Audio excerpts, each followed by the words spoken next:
इस बीच एक और बड़ी खबर दर्शकों को दे देते हैं। इजरायल में हमास के खात्मे पर एक बड़ा मंथन चल रहा है। तेल अवीव में हुई है वॉर कैबिनेट की बैठक, और ये जो तेल अवीव में वॉर कैबिनेट की बैठक हुई है, इसी में मंथन किया गया है। अमेरिकी विदेश मंत्री एंटनी ब्लिंकन भी इसमें मौजूद रहे। नेतन्याहू और ब्लिंकन में 7 घंटे तक ये बातचीत चली है।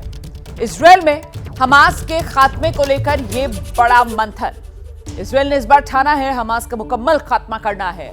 आतंकवाद की मुकम्मल इलाज के लिए इजरायल की नजर में हमास का मुकम्मल खात्मा जरूरी है, और ये तभी हो पाएगा जब वो तमाम कमांडर्स सरगना हमास के उनका खात्मा किया जाए। और इसीलिए अभिषेक उपाध्याय जो मोहम्मद दैफ, उसका खात्मा जरूरी है, और वही इस वक्त इजरायल के टारगेट पर है। मोसाद की तरफ से क्या उसकी एग्जैक्ट लोकेशन अब तक नहीं मिल पा रही, इसी वजह से वहां टारगेटेड अटैक करने में ये देरी, या फिर वो जो सुरंगें बनी हुई हैं जमीन के भीतर, वहां पर कहीं चूहे की तरह बिल में छुपकर ना बैठा हुआ हो, इसी वजह से इजरायल की फोर्सेस उस तक नहीं पहुंच पा रही।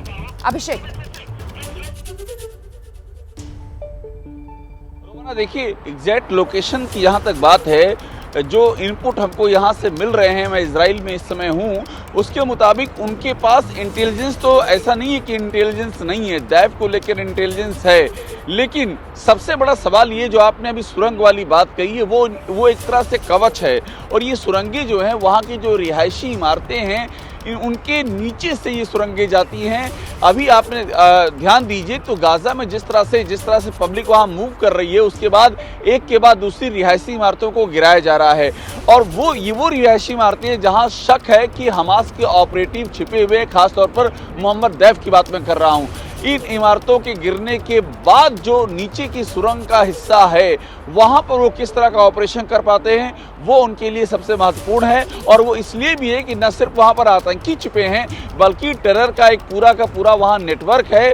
वहां पर जानकारी यहां तक मिल रही है रोमाना कि मिसाइल और रॉकेट की जो कैपेसिटीज हैं वहां पर, जो उसके लिए जरूरी साजो सामान है, वो तक वहां पर इकट्ठा किए गए हैं। और ये जो अटैक 7 अक्टूबर का हुआ है, इसमें बाहर से इतना हथियार नहीं आ सका है, और आ भी नहीं सकता था। जिस तरह से एक ओर से इजिप्ट और बाकी 2 ओर से इजराइल की निगरानी है, हवाई और समुद्री सीमा भी इजराइल की निगरानी में है। तो ये भीतर का प्रोडक्शन है, और टनल की इसमें बहुत अहम भूमिका है। रोमाना, बिल्कुल रहिए मेरे साथ, मैं लौटूंगी आपके पास।